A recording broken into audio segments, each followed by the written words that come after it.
My name is Alex, and for the last 2 years I had been living the suburban dream, or at least what I thought was the suburban dream. You know the type. Friendly neighbors who smile at you when you're mowing your lawn, homes that look like they belong on a postcard, and an HOA that gently nudges people to keep their painted fences the exact shade of beige that the good Lord intended. I poured my soul into my 3-bedroom home, cultivating a backyard oasis that was equal parts inviting and Instagram-worthy. Let's just say it was the perfect spot for sipping iced tea and contemplating life, while casually staring at the neighbors' dogs with envy. Community events were a regular occurrence in our neck of the woods. Every month, it was like an episode of This Old House with occasionally vindictive undercurrents.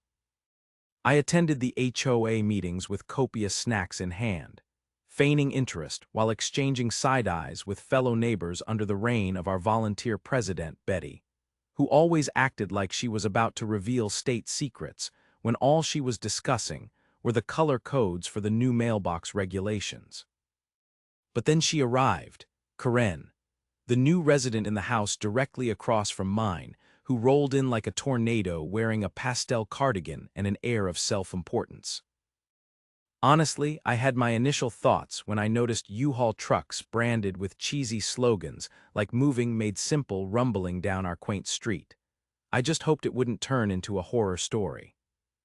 The very first interaction I had with her perfectly set the tone for what was to come.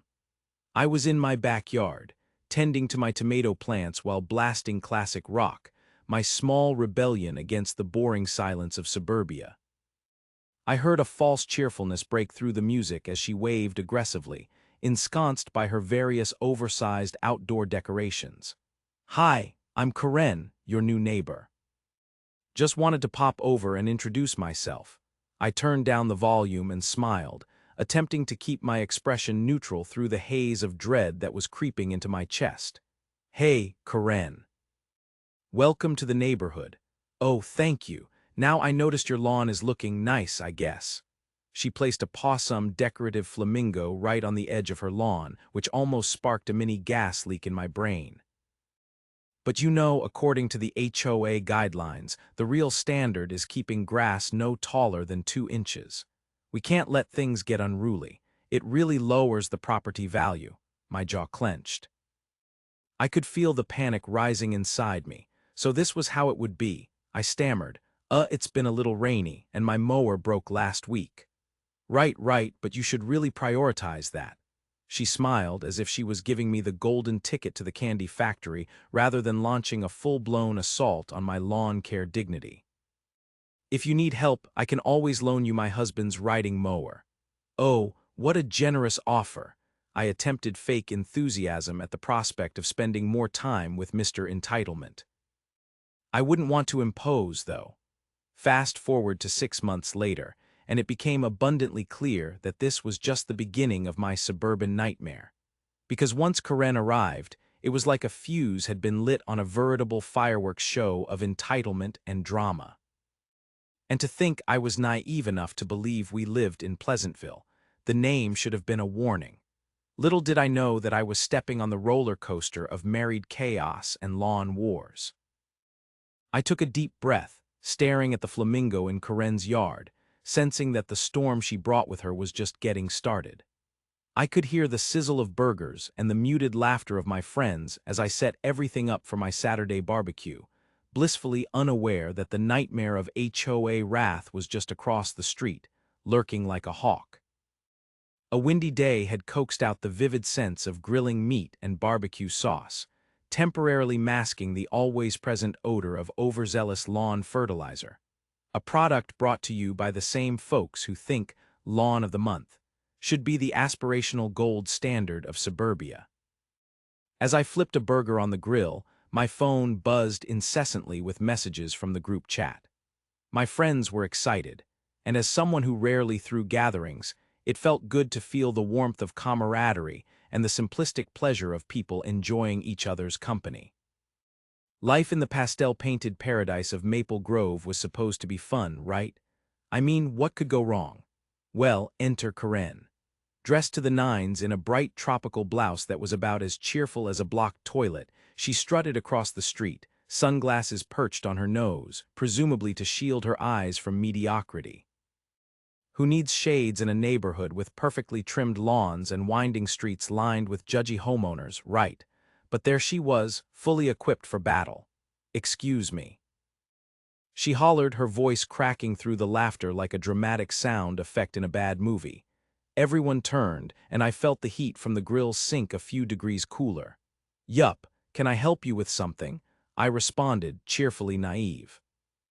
"Are you the homeowner of this property?" she asked, her smile plastered on like someone painted it on after deciding that hostile was the new black. "I am," I braced, ready for whatever Karen storm was about to unleash. "It has come to my attention that you're hosting what I can only assume is some kind of unauthorized gathering," she declared, holding a clipboard like a shield from a Spartan warrior. "Unauthorized gathering," I echoed, incredulous.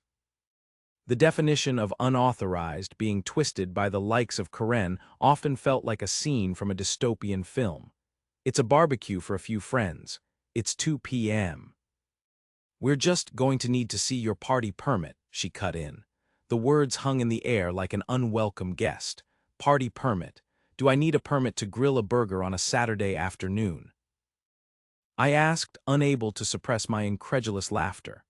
"Actually, yes," she said, flipping through a non-existent binder of HOA regulations that surely contained, "Thou shalt not enjoy oneself without. Every neighborhood needs a villain," and Karen had accepted that role with both hands and a tightly controlled scowl.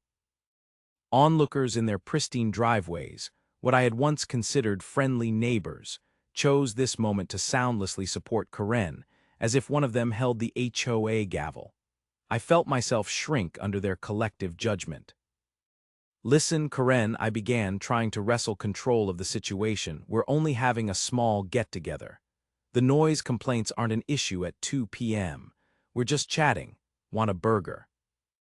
"Noise complaints are not determined by the hour, my dear," she said, her snarky smile showing a desperate need for perfection. "And I can report this entire gathering, sir. So let's keep it down to a manageable volume."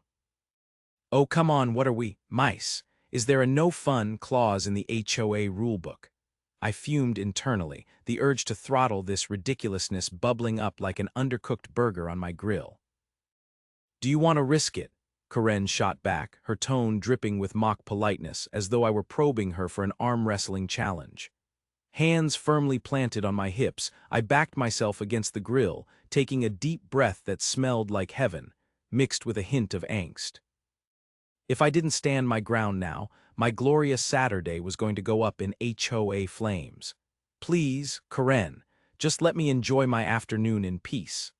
She frowned, glancing back at the onlookers who now erupted with a chorus of snickers and nose wrinkles in agreement with her. Great, other people I'd have to avoid for the next decade.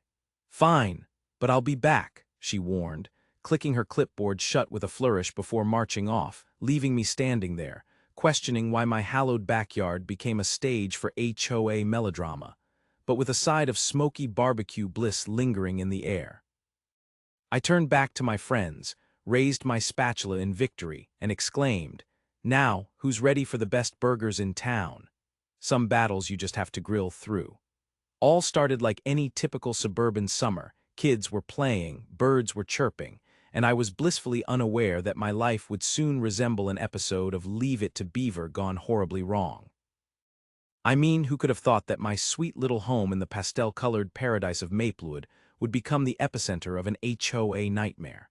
But then came Karen, the self-proclaimed enforcer of our community's so-called standards. At first, I just thought she was your average, borderline enthusiastic neighbor, the kind who really cares about lawn aesthetics and knows every HOA rule by heart. You know the type: perfectly coiffed hair, bedazzled sunglasses, and an arsenal of pastel-colored catalogs under her arm. You'd think she was a model for a garden magazine rather than someone who would turn into my personal storm cloud. Her first sign of concern was over my garden hose. Let's just say it was bright green, and frankly, I didn't see it as an eyesore but more like a splash of color during those long summer days. "Your garden hose violates the HOA color palette guidelines," she declared, her tone dripping with the kind of passive aggressiveness that could slice through butter. My response: a casual shrug, coffee in hand as I watched her slip away, clipboard at the ready. Good luck with that, I thought, chuckling to myself. But then it escalated. And when I say escalated, I mean Karen transformed into an unhinged superhero, armed with a smartphone instead of a cape. She took to my front yard like it was a battlefield, snapping pictures like a TMZ paparazzo. I swear, I half expected her to yell "gotcha," while she was crouched behind my azaleas, documenting the crime of my recycling bin being 2 feet out of line. My pastel pink home had somehow morphed into her version of West Side Story, complete with rivaling gangs of lawn gnomes and planters. Each complaint she filed was more ridiculous than the last. Apparently, my wind chimes were disruptive to community harmony. I could just see her crafting a detailed report, visualizing harmony as a concept so fragile. All it took was a gentle breeze and some chimes to send it spiraling out of control. I chuckled, what's next? Is she going to complain about the bees pollinating the flowers? But the real kicker came when I decided to invite over a few friends for my birthday barbecue. A small gathering with burgers, some sodas, and definitely no orchestra to disrupt the peace she held so dear. The aroma of grilling meat filled the air. Everything was going great until I heard those telltale sirens slicing through the warmth of that summer evening. At first, I thought it was a weird local band practice or a parade gone rogue, but then, lo and behold, 2 police cars pulled up outside. My friends exchanged glances, half expecting the local barbecue police to arrest me for overcooking the burgers, but it turns out they were there on behalf of my lovely Karen. "We received a call about an illegal gathering," the officer stated, obviously stifling a snicker. I couldn't help but roll my eyes. "Illegal? We're eating hamburgers at 5 in the afternoon, officer. The only thing we're disturbing is the neighborhood cats trying to steal scraps." They shared a knowing look, clearly bemused by how their evening had turned into a bizarre episode of Suburban Cops. "When neighbors attack." As they departed, assuring me they had to respond to all calls, I inhaled deeply, finally understanding the lengths this community harmony crusader would go to. What I didn't know yet was how much more absurd Karen's antics would become in the coming weeks. Buckle up, it was going to be a wild ride. It was a sunny Tuesday afternoon when I finally snapped. The birds chirped happily outside my window, the grass had just been cut, and I took a deep breath of the fresh spring air. That should have been my first warning sign. Just one blissful day of my HOA-choked life without an interruption from Karen. Spoiler alert, that peace was short-lived. For those not in the loop, Karen is my neighborhood's self-appointed hall monitor of all things homeowners association and the queen of unsolicited judgment. Think of her as if a tax auditor and a mom hovered over an inspection checklist. She's obsessed, and I'm practically her personal project. Being a property owner in this lovely pastel-painted neighborhood means you sign up for your fair share of Karen-infused chaos, and boy, had I unknowingly rolled out the red carpet. That daily war of attrition with Karen had reached boiling point last month when I dared to leave my garden gnomes out on the porch overnight. True horror, I know. You'd have thought I'd painted unauthorized structure in bright red on my front lawn. Karen cornered me during an HOA meeting, the caffeine-drunk gathering of passive aggression, with a dossier of evidence. It was just pictures of my gnomes alongside poorly printed clip art of evil-looking dragons, a psychic assessment gone wrong, I guess. I decided enough was enough. After a particularly heated exchange over whether flamingos were appropriate lawn decor, I installed a charming little security camera at the back of my house. Purely for precautionary reasons, my backyard was sacred territory, not a public funhouse for the gnome bandit. Fast forward to that fateful Tuesday. I logged into the security app post-garden gnome incident therapy session, and my blood ran cold. There was Karen, decked out in what could only be described as the most aggressive HOA-approved yoga pants, rifling through my grill supplies like she was inspecting a covert meth lab. Then, the piece de resistance. She pulled out a tape measure and began measuring my deck while mumbling solemnly about fire hazards and unauthorized structures. Honey, the only fire hazard here is your expired fashion sense. Fueled by disbelief and a healthy dose of agitation, I found myself simultaneously laughing and fuming. How dare she take it upon herself to inspect my property without an invitation, or, heaven forbid, a sense of propriety? It was like walking into a blockbuster movie, only to find the leading role played by Karen. Confronting her after work was inevitable. "So, Karen," I began, wielding my phone like a prop weapon, "care to explain why you're measuring my deck?" She smirked, brushing imaginary lint off her HOA badge. Or maybe it was her best running for Miss Congeniality trophy, before delivering her piece de resistance.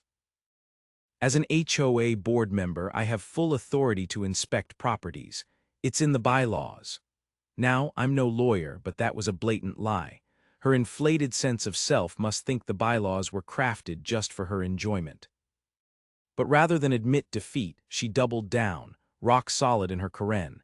Ness, while I burst into a fit of incredulous laughter which only made her more vexed. Later that night, as I seethed with a cocktail of indignation and an undercurrent of menace, I replayed the video footage, and there it was. On her social media rant about the abominable state of our neighborhood, which she was totally starring in, sitting rebelliously on her counter was a horrifying past-due mortgage notice. Poetic justice, isn't it?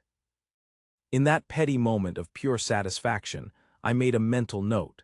As much as she taxed my patience, I was about to turn this HOA madness into my own little slice of revenge. The game was on, and as they say, all's fair in love and HOA. You ever have one of those neighbors who just takes community involvement to a new level? Welcome to my life.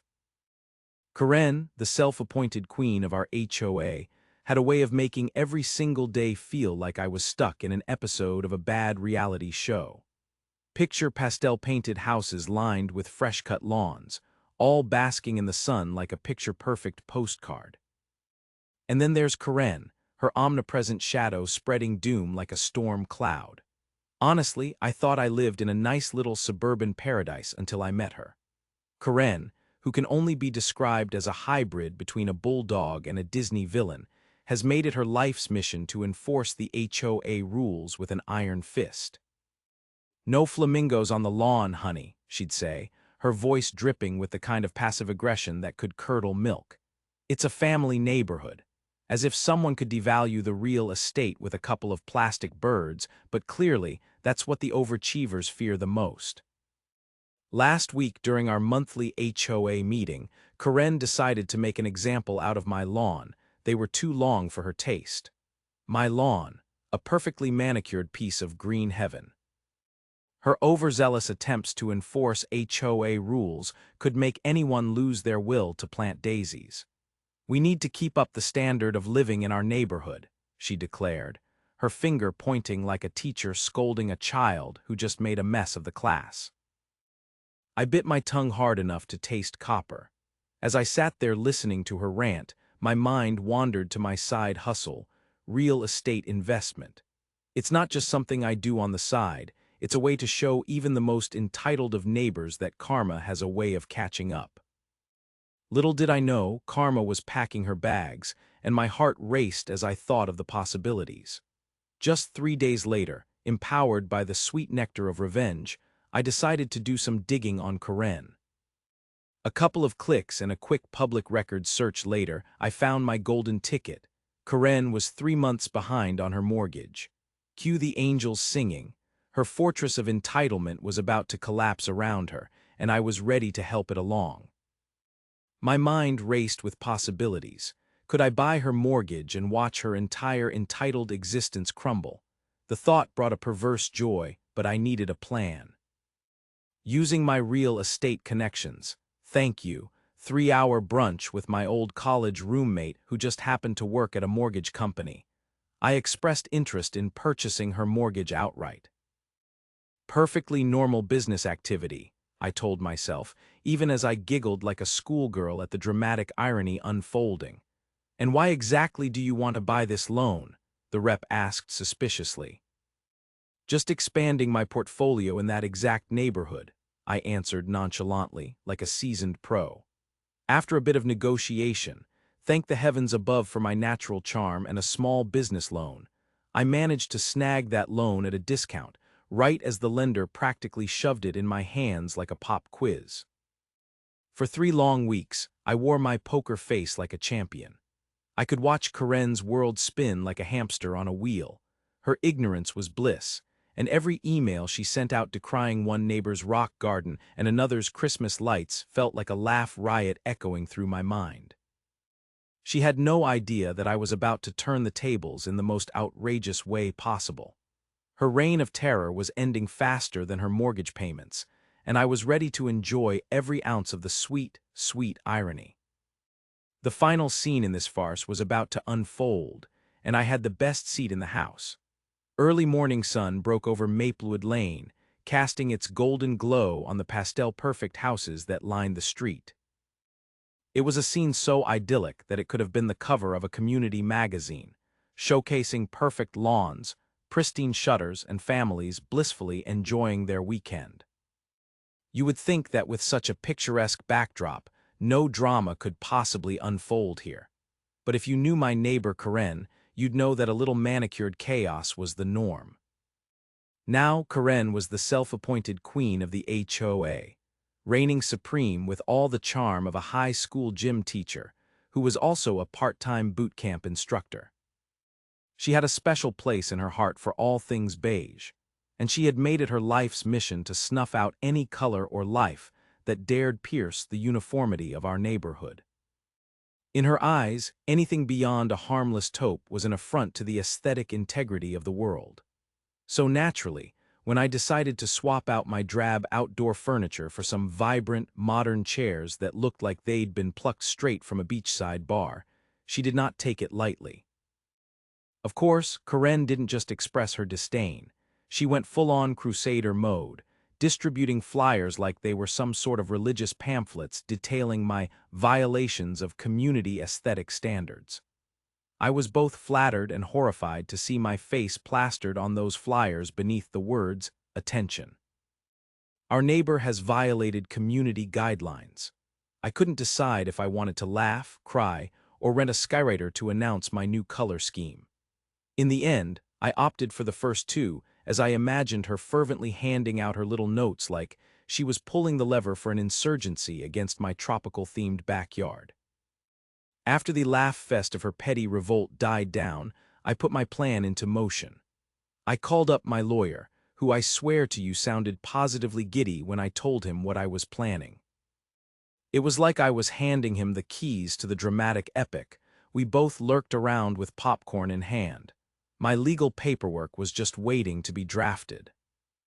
And so, on that fateful Saturday morning, with the birds chirping in what felt like the universe's version of a soundtrack, I suited up in my most casual of outfits, nailed a confident smirk to my face, and strode over to Karen's house with the foreclosure notice neatly tucked under my arm. My palms were sweating, not because I was nervous, but because the irony was simply too delicious to contain. As I approached her pastel pink door, I could already see her coming down the steps, sporting her true Karen look. A pristine white blouse, perfectly ironed, perched precariously atop some high-waisted khaki shorts. She looked like a suburban storm about to break loose. When I handed her the notice, the color drained from her face faster than a buffet line when the dessert cart rolls in. Her expression went from one of impending HOA glory to pure shock, then rage as she fumbled with the paper, sputtering, This is some kind of joke."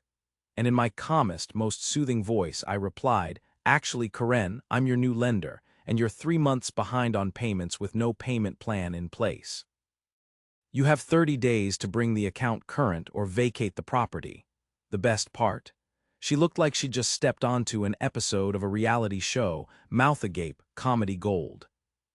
I cracked a smile as I turned on my heel, practically skipping back to my sunny oasis, ready to watch the fireworks unfold.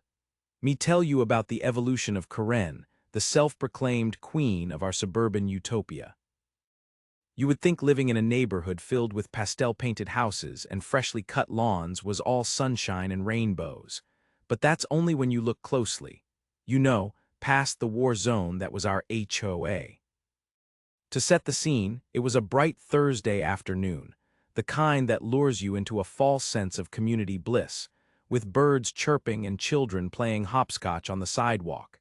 At least, until Karen came marching down the street like she owned the place. Spoiler alert, she thought she did. Clad in a pastel blazer that only amplified her sense of superiority, she gathered up her cronies for an urgent, neighborhood meeting right outside my perfectly manicured lawn. "Gather round, neighbors," she announced with the kind of drama that Hollywood movies envy.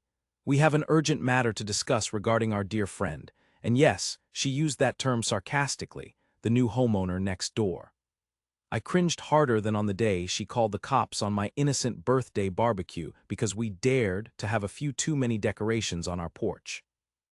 The nerve, as she stood there, raving about how I was abusing real estate laws and persecuting her for doing her civic duty. I couldn't help but think how she had been the bane of my existence since I moved in. She kept blabbering on about social responsibility, while flashing the signature Karen smile that could only be described as disturbingly sweet mixed with just the right amount of venom. But let's be real. I wasn't the only one rolling my eyes at her theatrics.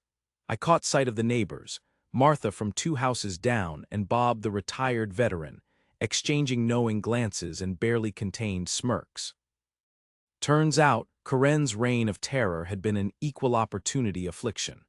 As her dramatic accusations echoed around our quaint cul-de-sac, it became evident that I wasn't the only homeowner she had bullied. When Karen finally realized that her emergency meeting hadn't turned into the rally of troops she was anticipating, her face morphed from apoplectic rage to a deer-in-headlights panic. It was almost admirable how quickly her tactics pivoted, like watching a poorly directed play. Suddenly, she turned on the charm, smiling wide enough to expose even her most crooked teeth. "Okay, okay," she crooned. "How about this? I'll forgive all of your violations if you just sell me the mortgage back at what I paid for it." Her voice dripped with false sweetness that made me want to gag. With a polite but firm smile, I shook my head and replied, "Thanks, but I think I'll keep my mortgage. I rather like my space, and oh, could you start packing? I mean, this negotiation feels like a waste of time." The look on her face was priceless. It was the mix of disbelief and impending doom that I had secretly wanted to see since the day I moved in. And just when I thought the curtain couldn't drop any lower, she decided to show her true colors. I had prepared my defenses well, cameras hidden legally around the house. When she tried to defile my carpet with paint in an act of spite, your girl was ready. Her literal attempt to wreak havoc was better than a sitcom episode. I watched her on my phone screen, remotely as she stumbled around, paint can in one hand, looking utterly ridiculous while I could only snicker. Oh, sweet karma, I thought. After all these months of her torment, watching her destroy herself was the icing on the cake. And I knew for certain, the game was only just beginning. Sun was shining that crisp Saturday morning, casting a soft glow over our suburb like a spotlight on an unfortunate reality show. The kind where people with delusions of grandeur clash in a tragicomic battle over fence height regulations and mailbox aesthetics. I stood in front of my charming little house, pastels blooming like happy flowers against a backdrop of perfectly manicured lawns. My neighbors, clad in pastel t-shirts bearing proud HOA member slogans, nodded at me as they watered their gardens, probably wondering whether it was time for me to join the fun, if only they knew the drama that had unraveled over the past few months. Let me paint you a picture. I was navigating a dumpster fire wrapped in a glittery bow named Karen. If you don't have a Karen in your life, count your blessings. She was my thorn in the side, the HOA's self-appointed queen and full-time defector of common sense. Her hobbies included yelling inconsolably about imaginary rules and getting her nails done a whopping 3 times a week. Priorities right. As I jogged my memory back to the fiascos, I recalled the infamous flower debacle, where Karen almost kicked me off the block for daring to plant marigolds instead of petunias. You know, the kind of horror movie that leaves you questioning your life choices, like we were in a competition for best neighborhood. The drama of that encounter was hard to forget. A tableau of pastel houses juxtaposed against a woman practically clutching her pearls over botanical choices. Marigolds, really, they're just so garden variety. I winced at her condescending tone, the words dripping with disdain like a leaky faucet. But oh, the narrative took a wild turn when her unkempt house began to rally like a rebellious teenager.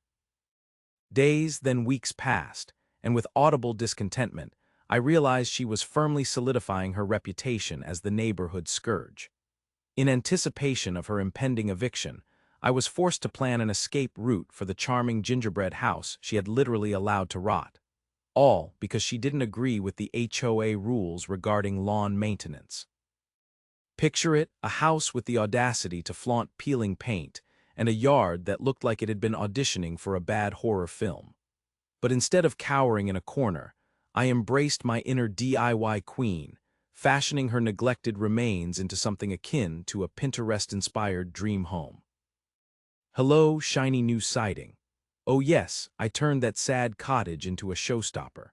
When the final eviction notice had finally arrived like a well-deserved slice of pie, she put her foot down, marched out 2 days before the deadline, and left that house behind like a childhood toy tossed aside for a shinier new model. I flipped it faster than you could say interior design, and it graced its new owners, young parents who didn't balk at the sight of a flower that wasn't a petunia. They threw endless barbecues, inserting laughter and friendly chatter back into the space that Karen's rage had poisoned. Meanwhile, I'd resurrected not just a home, but the entire neighborhood's spirit. The HOA board got a makeover akin to a bad makeover reality show, with new members resembling actual people instead of cardboard cutouts, who didn't spend their weekends discussing minute details like shrub symmetry or the nerve-wracking drama of who was bringing dessert to the block party. Now I own 2 properties in a realm free of Karen's chaotic energy, a peaceful neighborhood with delightful, semi-sane people who voted enthusiastically over brownie recipes instead of lawn violations. It was ironic, too, in the same place where Karen once screamed about imaginary violations, I'd stretched a vibrant backyard of laughter and bonding. Sweet, sweet poetic justice. Life can be such a wild ride, can't it?